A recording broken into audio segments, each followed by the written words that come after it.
Zachary Sane is also known as the chess nerd, and you may guess that he's passionate about chess. And for me, being the best me possible was translating my passion of chess to hundreds of thousands, millions of people.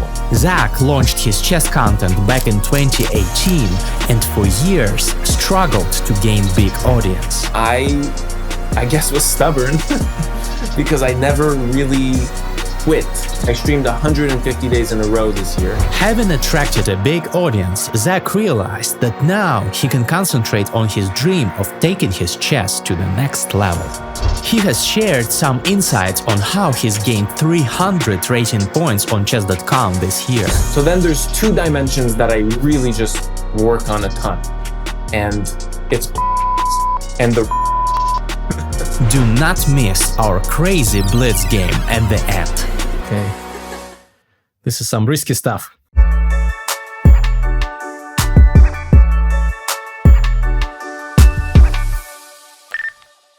Hi everyone, I'm Greg Mastrider. Welcome to my podcast. Today my guest is Zachary Sane, aka the Chess Nerd, a great chess content creator. I really respect his work and he's of a similar level to me, so we will have many topics in common. His chess improvement journey, his content creation journey, and many more things. Hi Zach, nice to see you here. Thanks for having me, Greg. I'm honored that this is like the first or one of the first appearances for you in this format of a long form video podcast interview. So I'll try not to disappoint your fans. They definitely have many questions. Who is this guy? Who is this chess nerd guy? Why is he doing what he's doing? And the first question I have is the following. I've heard that on January the 2nd, 2018, you've made a New Year resolution to become a chess content creator. And quite a long time ago, the dinosaurs were still roaming the earth and there were no chess content creators ever. Like most of the stars of today were not even born yet. So the question I have is, how's it going? Like 6 years already went by. How would you summarize this journey up to now? Yeah, I mean, just like every journey, every long journey, it's just putting one foot in front of the other. You know, every journey of 1,000 miles starts with one step, I think is a Chinese proverb. You just have to be patient. I mean, it just shows that, you know, nothing is done in a day, and you just have to effortlessly, just one step at a time, just try to better yourself. But I guess it wasn't that obvious at the beginning, because I know as a fellow content creator that you want it all as soon as possible. Like you want to reach like big milestones ASAP. Did you have this mentality, or were you prepared to slowly, gradually, over many, many years accumulate your audience? I mean, nobody starts off with like a patience mentality, but I think I was like humbled into it. Because you start with the idea like, oh yeah, I'm going to get sponsors and I'm going to live off of this easily, only after a few months of hard work. And then that doesn't happen. And so you either have to do one of two things. You have to quit because you see that you can measure in how much time it's going to actually happen for you, or you can persist and give it your all every day and try your best. And I guess was stubborn because I never really quit. Even when I remember on Instagram, let's say 6 months after I started, the algorithm tanked. And like I went from 10% engagement on my entire account, which 10% engagement is pretty good. I think I was even at 20% engagement. And I think I was at 5K followers. I was doing 100K likes, something like this. I started off on Instagram, but then the algorithm tanked, right? So then I like 4 or 5 months into starting, I had like no engagement anymore. And I just had to either quit or you just continue. Yeah, this is the sad part of the job of a content creator, that you rely on the algorithms on the platforms so much, but now you have many platforms, you have a big audience over several ones, so you're not putting all the eggs into one basket. But yeah, this is tough. This is tough very often. So what did you do? What helped you not to give up? Just the stubbornness? Yeah, I never really wanted to get a traditional job. My parents work for themselves, so there's kind of this at home. There's kind of this. It's not really tradition, but also a lot of my dad's brothers and sisters also work for themselves. So you could say there's kind of this culture in my family in which we don't work for other people. So the stubbornness is kind of in my blood, if you will. And so, yeah, I kind of took a liking to that. I took an aspiration to that. I love my parents a lot and look up to them a lot. And that's why I tried to, like, you have one life, try to make it on your own and be your own self. That's the biggest self-redemption, is to be completely independent of anyone and just try to do you, try to be the best you possible. And for me, being the best me possible was translating my passion of chess, my deep passion, to hundreds of thousands, millions of people. And I hope I've done a good job of that so far. Yeah, definitely. At least judging by the numbers, the views, the subscribers, people love what you're doing. And I personally recommend your channel to people. So the link will be in the description. I wanted to ask, when did you realize that you're killing it? That it's going really well. Finally, I've hit the bullseye. When was it? In content creation, you kind of have to judge your moment. You have to shoot your shot. You have to get on those opportunities quickly. So, especially now, back in the day, it was also true. Sometimes a platform is not going to give you as much love as the other ones are at a certain point in time. So you kind of have to be very versatile and active on the platforms that are working at the right times. And that was especially true when YouTube released YouTube Shorts, which I believe was like 2 or 3 years ago. And I had been big on TikTok, posting a lot, like posting once every 3 days or once every day. And the second that YouTube opened up YouTube Shorts, I had a glimpse into how these social networks work. So to grow, what they'll do when they release a new format is that they'll just give it a ton of reach. So it doesn't matter what you post. There's so few people posting. They need people posting, and there's so many viewers. So the demand is so high, the supply is so low. You should be supplying. And so every TikTok that I was posting on TikTok, I just posted it on YouTube Shorts, and I think it was in like the hundreds of videos that I just had on my doorstep, and I just posted. And that for me was the first time that really was an eye-opening to growth, because my YouTube channel probably 10x'd and my views 10x'd. I believe to this day to myself that I was the first content creator on YouTube Shorts to be known for YouTube Shorts in chess. And I hold that very dear to my heart, because, I feel like I was like the first. I grasped onto that opportunity, and now I think it's a bit saturated. I think YouTube Shorts, every, short form content platform is a bit hard to break through because of those first 3 seconds. But back in the day, man, those YouTube Shorts, that was nice.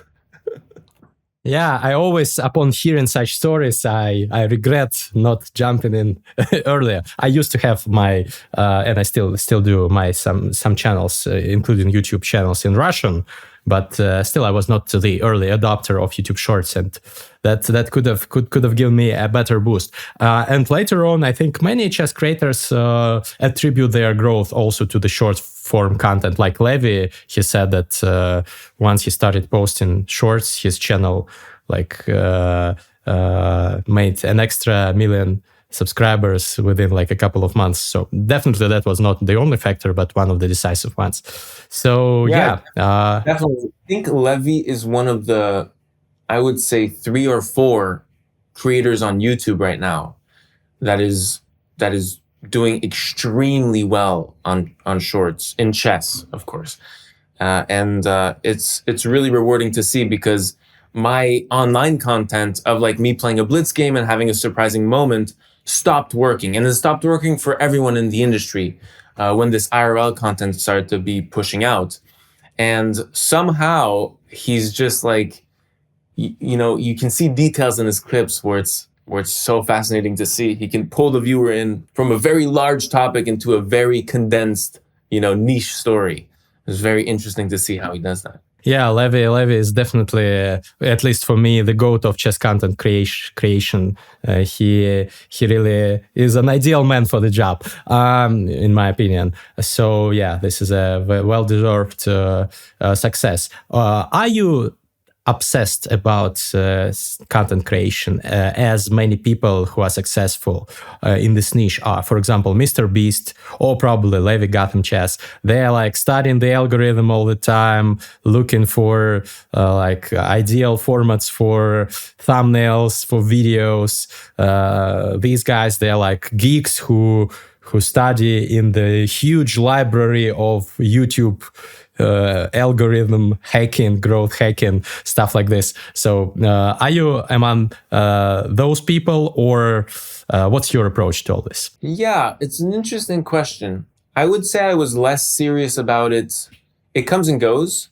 I was less serious about it kind of the first half of this year, because I was posting in quality and quantity.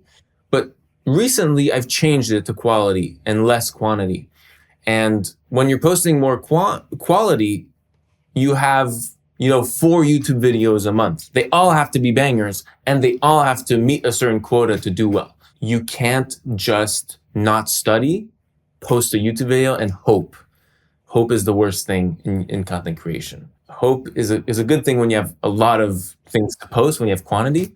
But I have been studying thoroughly in the past 2-3 months to see what really works in the eye of the viewer, what the viewer really wants. And for instance, like the intro, it's gained a lot of respect in my mind, because I used to just do an intro with like, cool animations, etc.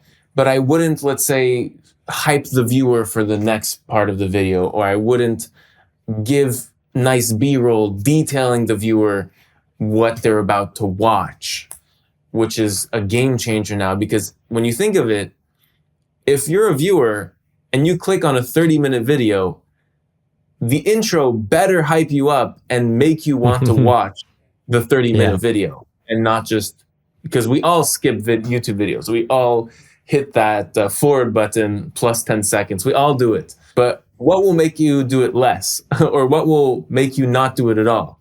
And a very powerful intro is super important. And some things I've seen on your podcast, with the Daniel Dubov episode, the editing in the intro was extremely electric, right?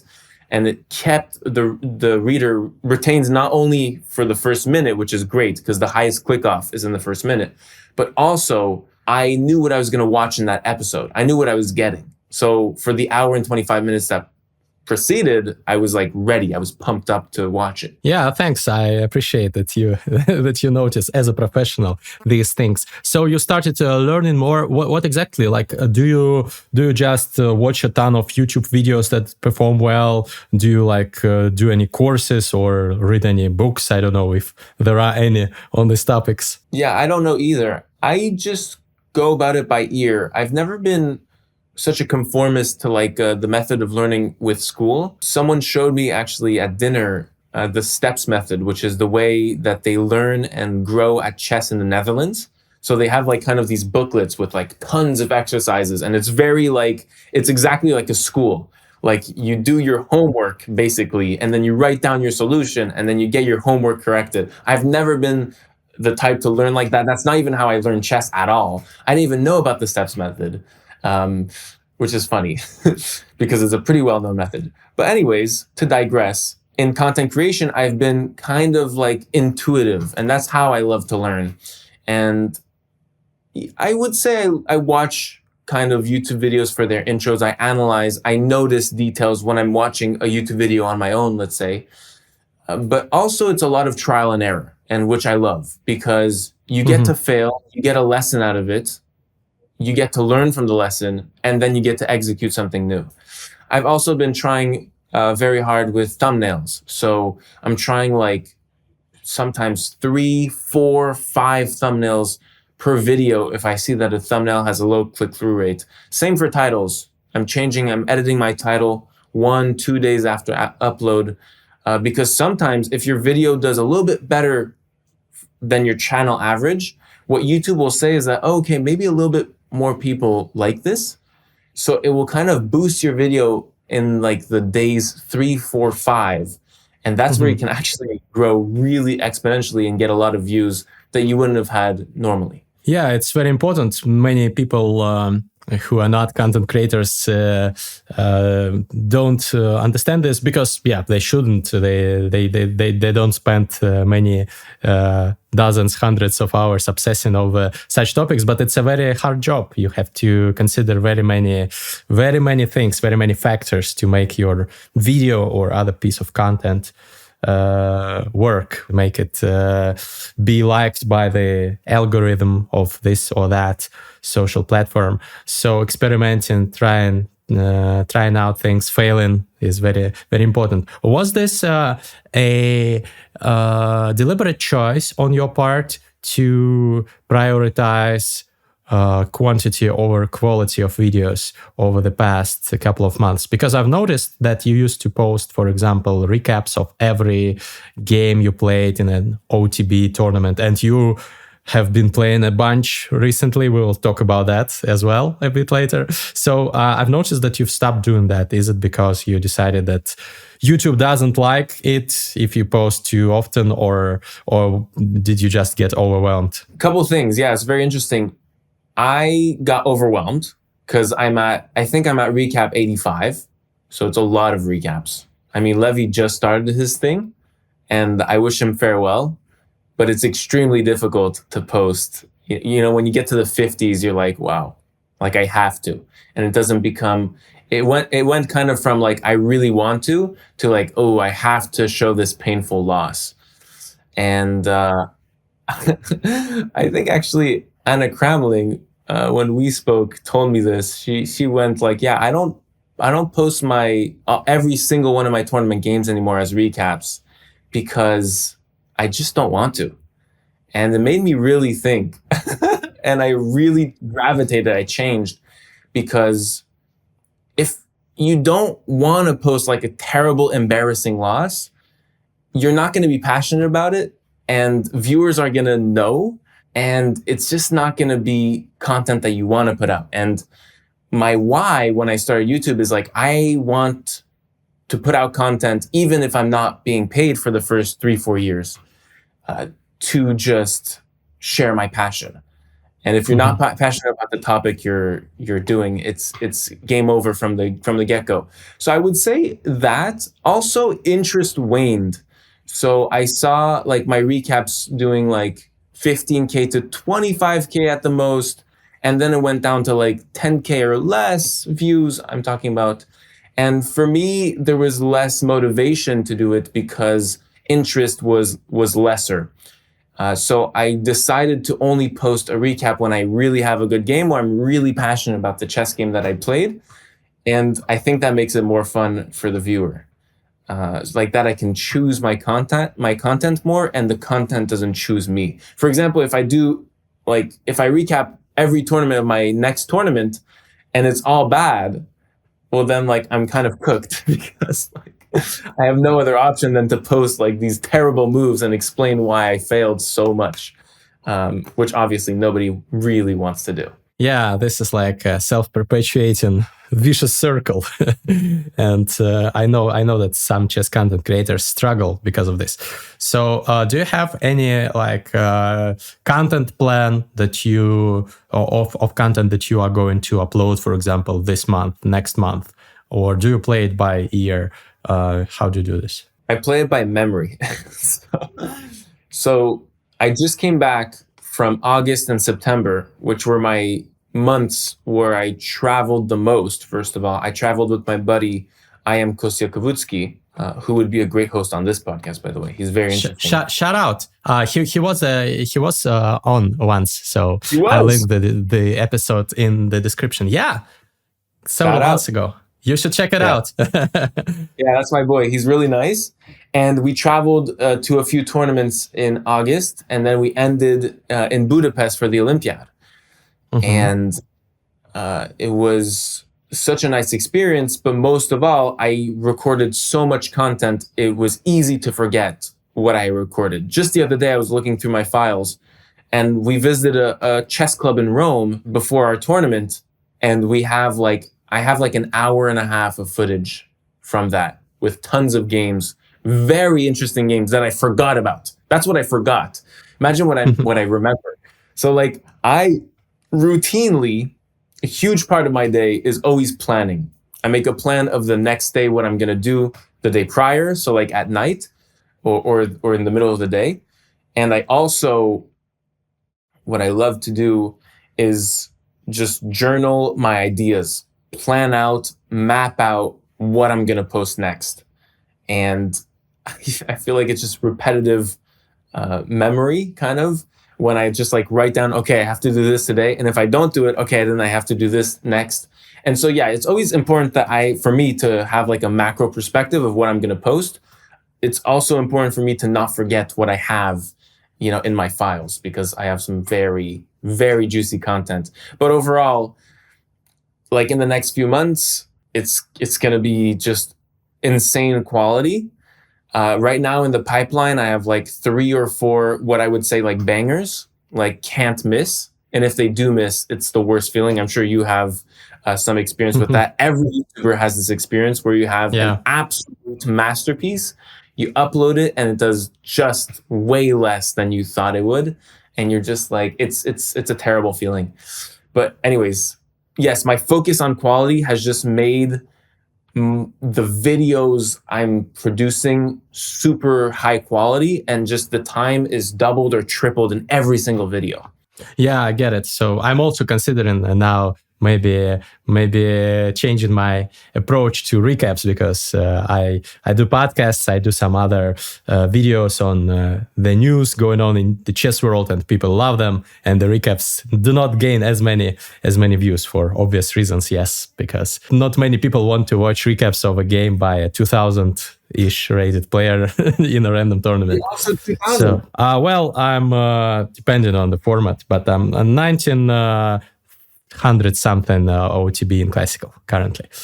It's tough. It's tough gaining rating in Asia playing those kids. But you definitely know it as well. You play a lot of OTB tournaments, and I've seen that you've played a lot of like prodigies.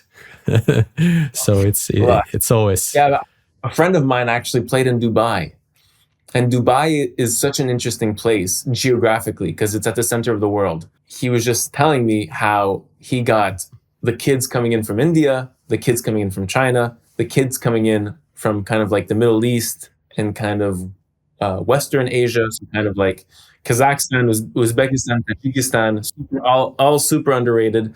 And he was like, this was an absolute nightmare because the kids, they come with their GM coaches, like recognizable grandmaster coaches. And you're just like, okay, I'm actually playing de facto GM right now. Intimidating stuff, yeah. When you realize, yeah, it was once I played a young lady, not a girl, a lady, but I knew that she was dating 2700-ish GM who played at the very same open tournament, and I was destroyed in the opening by some crazy engine prep. And yeah, this is what happens in such cases. So yeah, this is part of chess. Okay, we'll speak about your chess improvement. Definitely, this is what unites us both, because yeah, we are struggling with the same thing. I believe of gaining some rating, improving in chess around the 2000 mark. You are rated currently around 2015 classical, correct? Yeah, 2038. You're being a little generous there. Yeah, but I don't know about the live ratings, so I made a wild guess. And you keep playing those tournaments back to back, one after another, and you keep making content as well. So I wanted to first of all learn your secrets of how you manage to do this. What's your routine? How many hours per day do you sleep, and how do you structure your day? The sleep question is the most interesting. I'm just kidding. Yeah, my days are really interesting to me, anyways, because before, I would say actually 5 months ago, it was spread out between 4 things. So I had school, which I was finishing my marketing degree, and then I would stream on Twitch every day. I streamed 150 days in a row this year until I stopped. Wow. And then I was recording a YouTube video or editing a YouTube video or editing a clip. So kind of like that other part of content creation. So the live part of content creation and the non-live part of content creation. And then if I had time, I would do chess. And if I would do chess, it would be Blitz on stream, which is not insanely good for you as far as training goes. Gaining experience, playing Blitz games is super important, but it's like half of the entire clock, if you will. Mm-hmm. So I graduated, so I had more time on my hands. Not that I was, between you and me, not that I was like super hard on school, but okay, I had a few hours more a week. And then I kind of stopped Twitch because I was traveling a lot in August, September. So I didn't have time as much to go live on Twitch. And then I kind of got in the habit of not going live on Twitch, which to this day, currently, I haven't been live probably in a month, which is crazy for me because I've been live 150 days this year. That was like the first 5 months of the year, and now I'm doing nothing. So now I'm using all that time that I was going live on Twitch to myself training. So I've made more space and time for training. I'm seeing myself train 3, 4, 5 hours a day. And the other half of my day is, okay, social, so I'm with friends, or I'm doing YouTube video, I'm doing content, I'm editing my clips, I'm making sure that the I's are dotted, right? And the T's are crossed. And I think it's just made my content more me. And so my YouTube channel has been doing a little bit better in the past 2 months because I've been giving it more love in the behind the scenes. But also my chess has been getting a lot more love, and I'm seeing myself improve astronomically, which is what I was hoping for when moving to Europe for a year and playing tournaments across Europe. And so now I'm going to be starting to see the results. I have seen a lot of the results, but my training has just gone like 2x in the past 2 months daily. So it's very exciting to see what I'm going to be up to tournament-wise, especially how active I am. Well, you already can notice the results. Congrats on winning the Brilliancy Prize in one of your recent tournaments and defeating Judith Polgar with your subscribers. It was an interesting event. I really liked the game. How do you train? Do you have a coach? Do you do everything on your own? How do you spend this time, these hours? So I used to have a coach in June. I think all of June and then some of July, but then it didn't work out because we had like very different styles. And I had a really valuable lesson from that picking a coach is something extremely personal that should be very much taken care of. And the coach needs to psychologically be like really for you. And also the coach needs to be extremely like you in terms of personality in chess, right? Like your style wise. So now I don't have a coach, but you know, if Dubov is watching, I'm here. Dubov was the one who recommended me my current coach. Oh, so, wow. Grandmaster Farukh Amanatov. He's a fascinating player, very attacking, sharp, like me, but much better. So I'm very happy to have found him. Yeah, exactly. That's super important to have. Like, he's very attacking. He has your style. You guys might have the same openings because he has your style. You guys might play open openings more than closed openings because of your matching styles. So that for me is something that I learned in the past 2 months that I didn't know before. Like, I was kind of just winging it. I kind of just like chose a coach and we went with it, and we had all this business plan sorted, but we weren't actually the best fit in the world, in my opinion. Right. So I think that was a huge learning lesson. So I don't have a coach now, but I train on my own and I'm very happy with it. I'm very happy with it. And then I was at the Olympiad. I spoke with born number one of Canada, who's the best prodigy we've seen in the past 30, 40 years since Kevin Spraggett. He's a 2500 GM, which for Canada, he's U21. For Canada, a 2500 GM, U21 is insane, nothing short of insane. He beat Ivanchuk this year. Mm-hmm. And so he told me his entire rise to GM was without a coach. And it just shocked me to my core.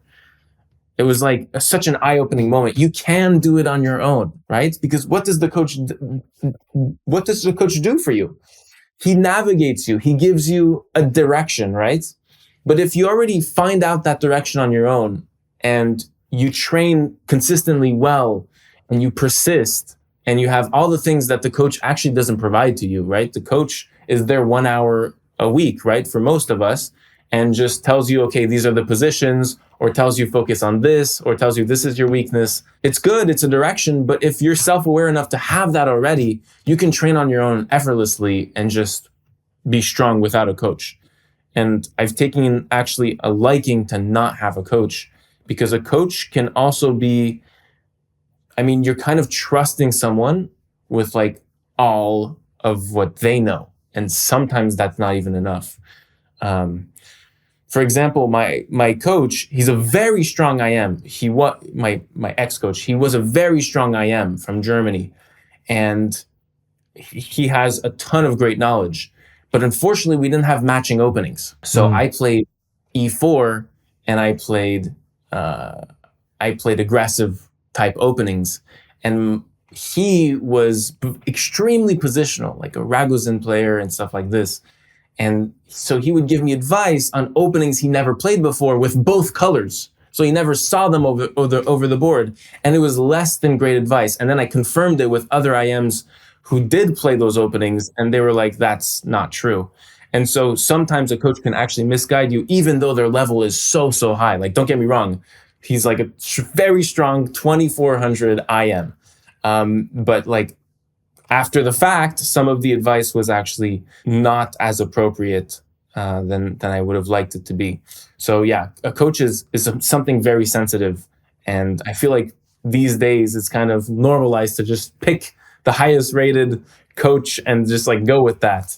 But yeah, it's not always the case that it will be a perfect match, and a perfect match does matter. Yeah, I think there are many, over the past years, there have been many successful cases of top players who have achieved tremendous results without a coach. Sam Shankland, I think, comes to mind. He's won the US Championship when he had no coach, if I'm not mistaken. So yeah, exactly, yeah.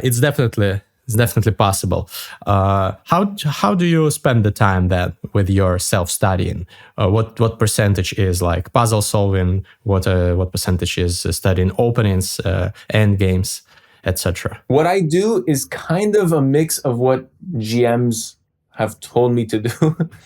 If it wasn't like your podcast with Dubov or a GM friend of mine, I just do with the advice that I get and kind of go from it. So a typical day in my life is I would spread out my chess into 2 dimensions. Really, chess to me is 3 dimensions, but I'm working less on endgames. I've done a lot of work on endgames and I feel very confident in my endgames. And also I don't see a lot of pure endgames where it's like equal or you have a small edge and you have to convert. I'm not seeing that many of those because of the openings I play, I think.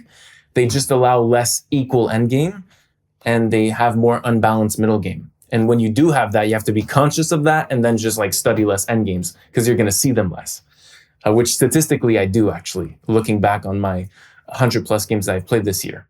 So I study less endgames. So then there's two dimensions that I really just work on a ton. And it's openings and the rest. So like openings, whether I'm brushing up on my repertoire or finding new lines for me as a content creator is so important. Keeping up to date is important for everyone.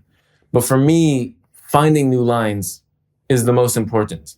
I don't know if you know this. Maybe you have felt this yourself, Greg, or maybe your chess.com account or your online accounts are not public, but mine is. So chess.com. And I have 35,000 games on there, and it's super easy to find it. So when opponents prep against me, they not only have all of my 35,000 online games, but they also have ChessBase that's filled with all of my games because I stream a lot of my tournaments, and all of those games are on DGT boards.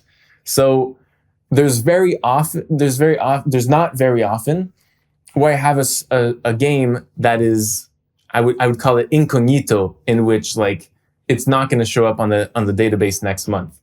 And so I'm really cherishing. I just came back from Croatia in a tournament that I didn't stream, and I was very happy about it because I was trying new stuff. And I know it's not going to be on the database. And I don't do recaps anymore, so it's not going to be on YouTube too. So I can kind of ease my way into new openings, trying new stuff. Whereas if I try new stuff on my public chess.com account, people will know the day before and be like, okay, he's played like 200 games of this in the past month, but he hasn't had any, games in ChessBase, and it's a serious opening. Like if you practice the Najdorf, people are going to know that you're a Najdorf player now from your online game. So it's very important to stay vigilant of what your opponent knows. I feel it. Yeah. I have the same problem because especially here in Kazakhstan, when I play, most of the guys here, especially the young guys, are my subscribers. And I make recaps of even if the game does not get into the database, I make recaps and they can access them, and they prepare armed to the tooth.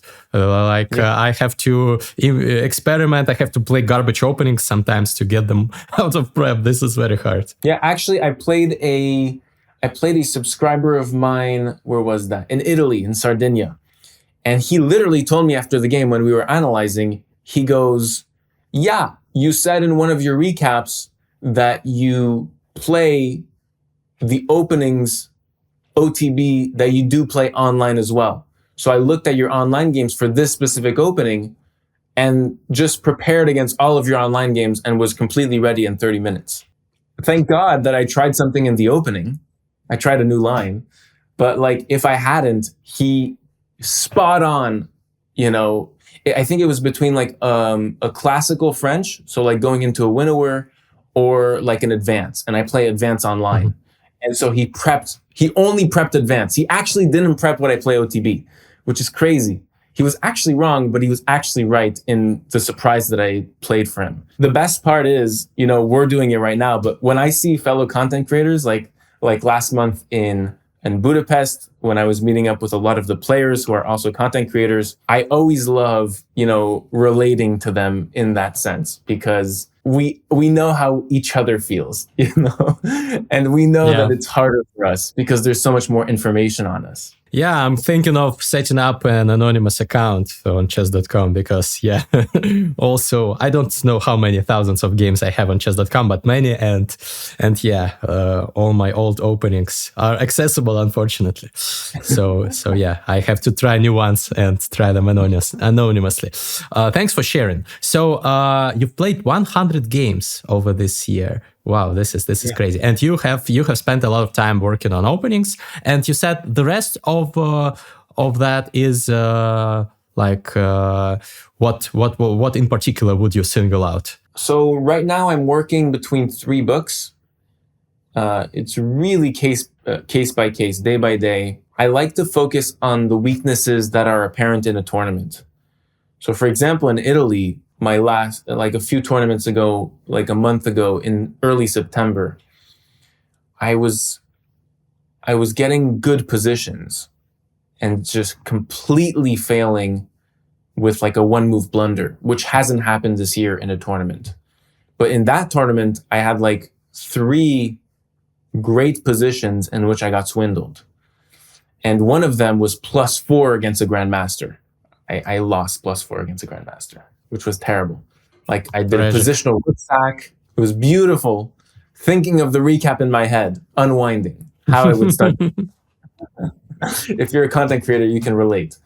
And then literally one move after the rook sack, it's a successful rook sack. It's completely good. It's like +4. I blunder with like a stupid move where I didn't see my opponent's resource. So based on that, like for the next month, I've worked thoroughly on this book. This is like an absolute classic by Dvoretsky, recognizing your opponent's resources. And it was recommended to me by my American friend, Gabriel Edelman. And he said, and he rose like 150 FIDE points in 2023 when I met him. And he said that was a huge, huge book for him because, well, at the level that I am, you can find a tactic, right? But in a real life game, your opponent knows about that tactic most likely and has a defense for it. So you need to know about your opponent's resource and then find the other avenue in which, you know, your move works or your line works. So I'm working a lot on like real life game situations. So I'm working on my tactics. I'm working on positional play. I'm going through Woodpecker Method 2 right now, which was sent to me by Axel Smith, the author, shout out. And he's great. I mean, that book took 4 years to make, and you can see the 4 years in the entire book. He researched over 50,000 games to compile this book, and he even tested it on Norderbeck. It's such a great book. I just feel my positional chess just booming as I'm like you. I'm an attacking player, and my positional chess has been limited. Let's just say that. So I'm working on positional chess, and then I have this really hardcore tactics book that I'm doing. So I'm doing 2 of the 3 books every day. It doesn't really matter like the number of books that you do, in my opinion. It matters the amount of time and the amount of effort and energy you put in. And that for me has yielded the greater results. I've seen results online on online chess in this past month. I've grown like 170 points just in the past month. Yeah. And and this is the month and a half that I've been training twice as much, 3 times as much. So I'm very happy to see those early results. Yeah, hard work pays off. Cool. It's nice to hear. I've noticed that your peak rating on chess.com is over 2,500. So yeah, definitely very impressive, especially considering the fact that I think like half a year ago it was lower, if I recall correctly. So so that's the growth. Yeah, half a year ago I was even dipping in 2,200, late 2,200s. So yeah, big difference. By the way, as usual, we will link all the mentioned books in the description. I've also been thinking about trying this Woodpecker book because I've heard it recommended many times, so probably will check it out as well. And Dvoretsky, of course, is like a must read. Okay, so you managed to, like, now that you spend less time streaming, spend more time working on your chess. And what's your, like, this is the question that often I ask myself, like, what's the real priority here for you? Like, are you first and foremost the chess content creator who just does chess in his spare time? Or are you a chess player who's also, like, because he's so passionate about the game, a content creator, and this helps, like, earn the money to subsist, but the main thing is being a player. So what's in your mind? Do you ask yourself this question, and what's the answer? Yeah, it's a very interesting question, and I have a very interesting answer to that question because it's changed recently. So in the pandemic, when I couldn't play a chess tournament for the life of me, and that was 4 years, that was almost 4 years' time, I was not a chess player anymore. I had given up OTB chess. My last OTB tournament in Canada was in 2019, and my last FIDE-rated tournament in Canada was in 2018 at the time. I moved to college, I couldn't play tournaments anymore, and then the pandemic happened on top of that. So then I was forced to not play. So then I was really a content creator for all of that time. I would say from like, as we said at the beginning of the podcast, January 2nd, 2018 to, 2023. I would say if you would ask me any time during that time, I'm a chess content creator, 100%. And then in 2023, I started doing tournaments again. And I discovered the beautiful thing called Europe, in which you can travel short distances and catch at least one tournament per month easily, which where I'm from is not possible unless you are very rich or you want to travel a long time. And I then did tournaments consistently. I loved the challenge again because all in my youth, from 5 years old to 18, I played, from 7 years old, I learned chess at 5. From 7 years old, my first tournament, to 18 years old, I had been playing chess. So I played over like 100, 150 tournaments back in Canada. And then I was in Europe and discovered it all over again. And it's gotten very serious to a point where in the last 2 months, I would say I'm actually more of a chess player than a content creator because I'm putting that in the forefront of my life. I'm constantly looking for my next tournament. I'm constantly looking for what to train next. I'm constantly refurbishing my openings. And before I go to bed at night, when, I have my eyes shut, I'm rehearsing my opening lines. Whereas before, whereas before maybe I was, thinking of my next intro to my next YouTube video. So like the subconscious has also changed in that manner. Yeah, that's a very interesting answer indeed. And this is similar to what I recently read in an essay by Paul Graham. He's the founder of Y Combinator, a very famous person in the Silicon Valley, like admired by many startup founders. And he said that it's very important what you think about in the shower. Like the topics that come to your mind. Like I usually think about what the next podcast guest will be, what the next topic for content will be, and this probably makes me more of a content creator than a chess player. Although maybe that will change. But yeah, for you definitely this is the criteria. Yeah, what you think about when you lie in bed. And what's the goal? What's the like? Do you have any specific goals in mind for your chess path? I get asked this a lot. I got asked this last time 2 days ago. So my answer might change one day, but for today, it is the same answer that I have given all year, is that I don't have a specific goal, and that gives me the freedom to get as high as I ever want to be. And I feel like if in humanity, for humans, when they set a goal, they will be satisfied with proximity to that goal. So for example, I just spoke about this at dinner. It's so funny. If you want to be an IM, let's say, and that's like your aspiration, that also might be your ceiling. So like the end to your hunger, right? But also you might be satisfied with FM if your goal is IM. I think for me, that would be the case if I did set like some ladders. And once you're satisfied, you're less hungry and your passion dies. And the entire reason I started content creation was passion.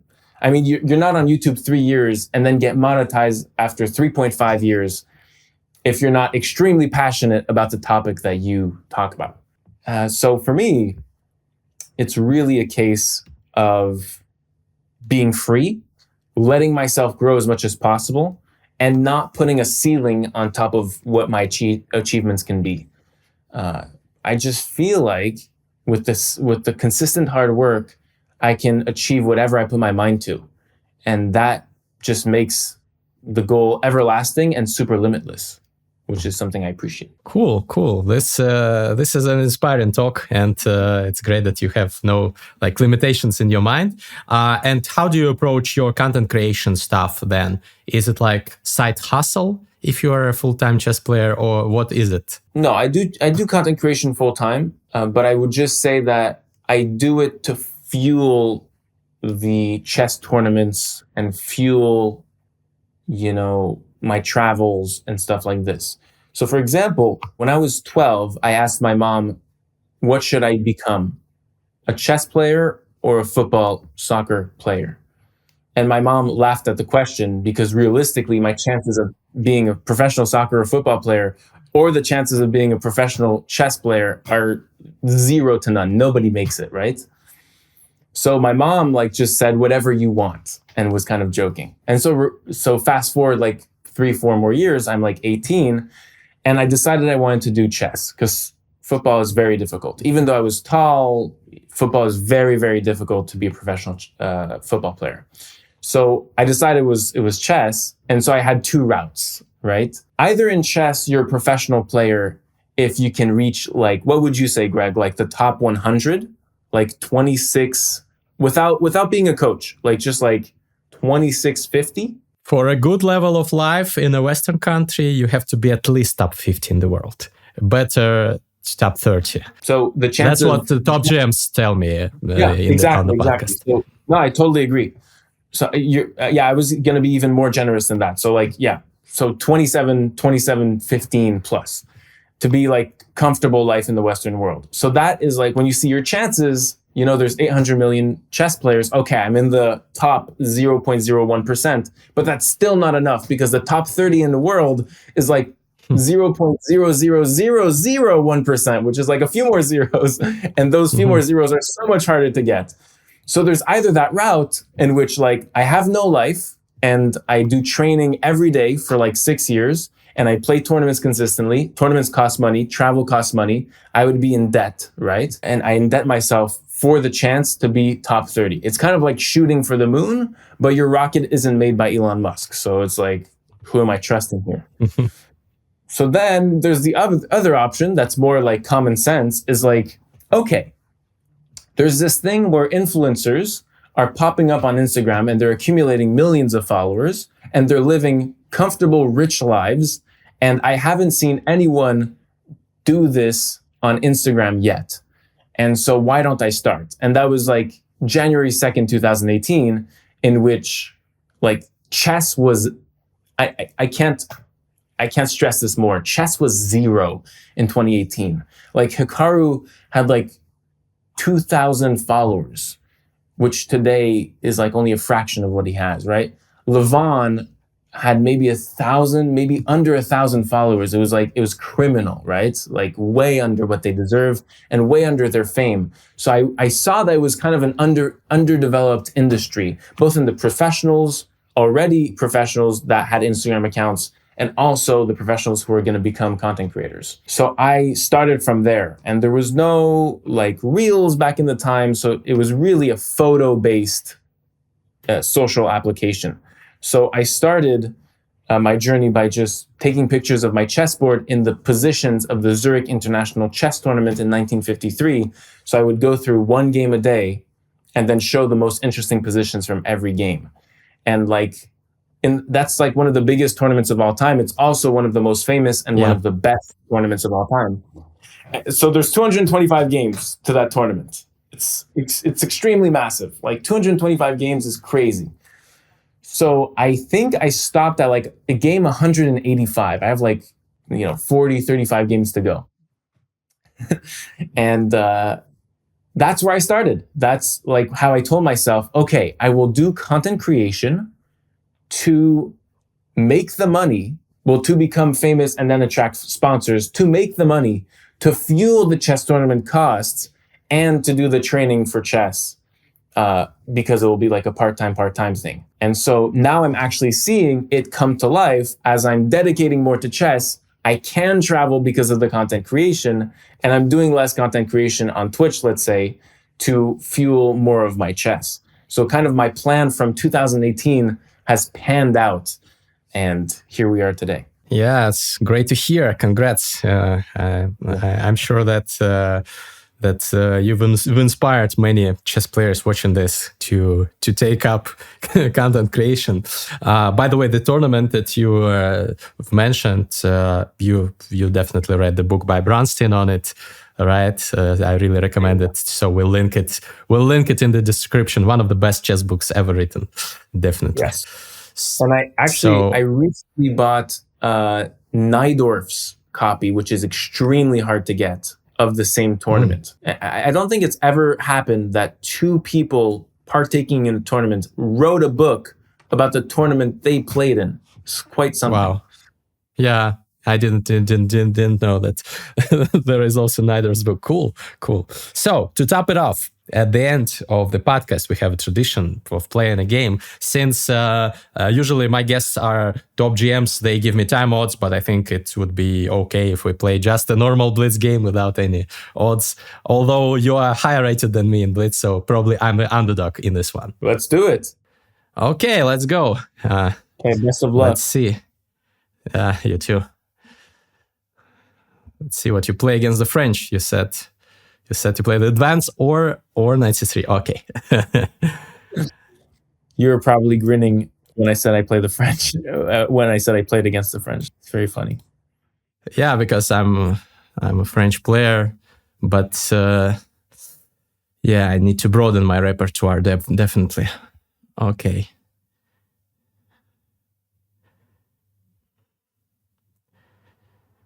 Mm-hmm. Yeah. H4. Mm-hmm. I'm kind of out of book here, so don't think that you're out. I vaguely remember something about this, but yeah, not too sure. Not even sure if I can take this pawn, but probably it's possible, but risky. Okay. Mm-hmm.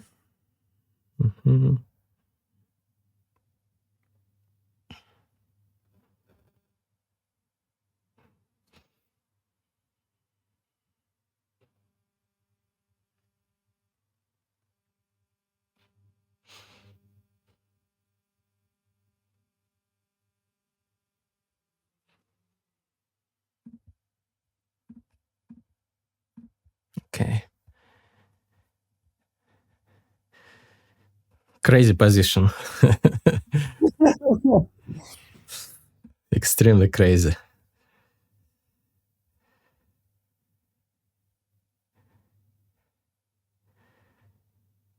Okay.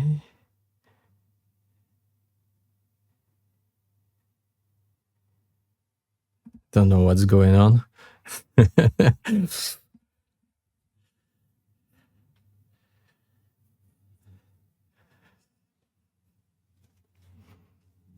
I would have preferred to play white, even though the engine probably disagrees.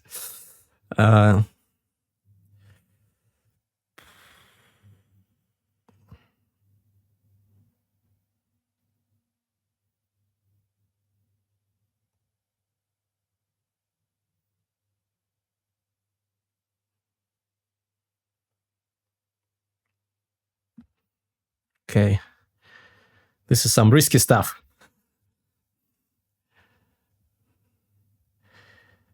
Okay. Yeah.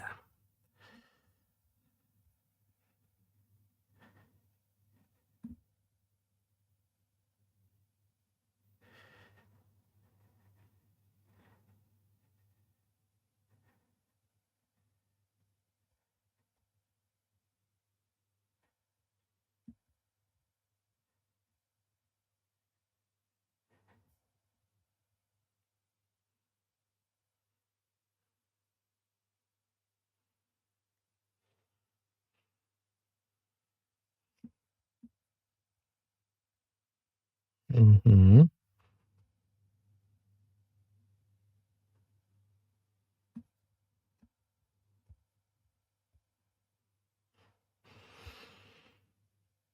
I'm not sure if it works. Okay. It looks nice.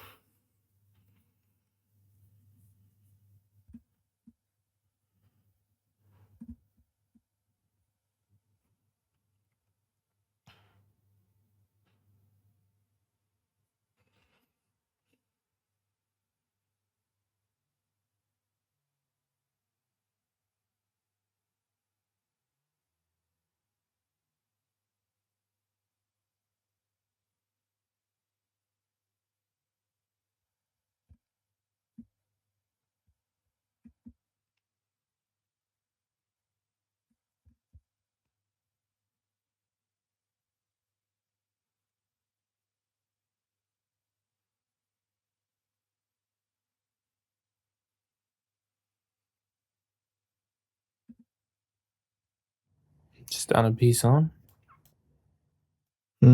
Yeah. But still you have some play, of course. Um,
mhm.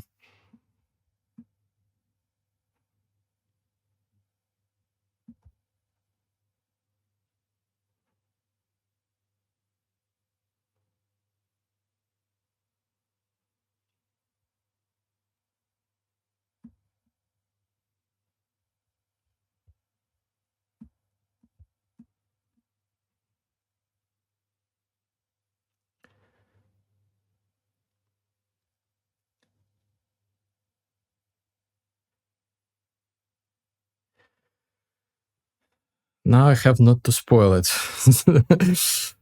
which is not always easy. Ah,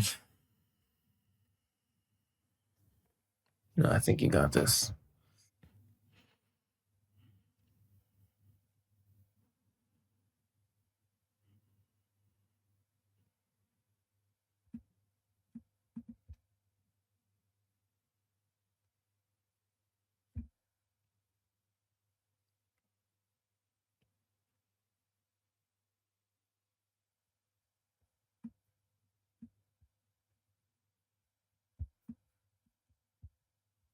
Whoops. yeah, I should be winning.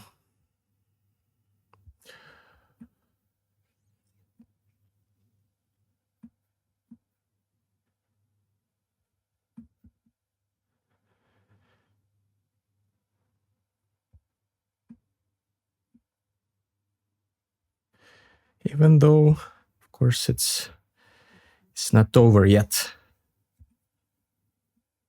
Okay.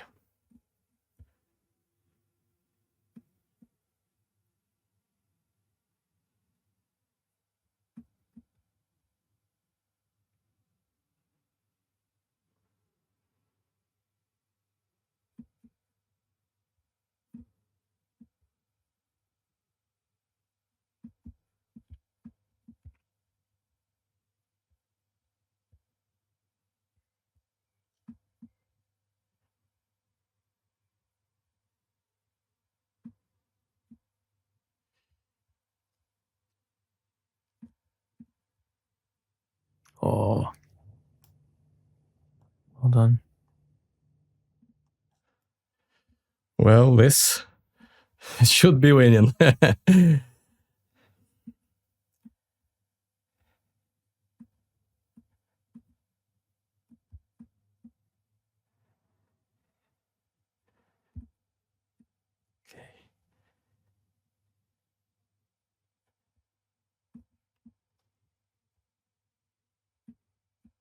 Well done. Whoop!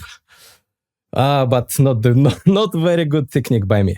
Okay, but great game. Thank you very much. Your attack was awesome. Yeah, it was very interesting. Yeah. Indeed. Let me check. Where was it that? It was +2. Man. It was +2. Yeah, I felt that it should be good for you. Yeah, so where exactly? Yeah, just after G6, just G4 and Queen H2. I found that plan, but just like 2 moves later when my knight was on E2 and it was too late.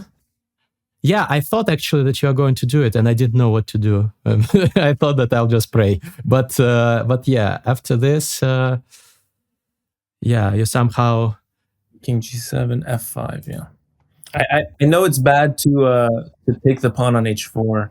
My IM friend played Max Warmerdam in the European youth like 10 years ago when they were both kids, and Dom sacked the same pawn on H4. I think I could find the game.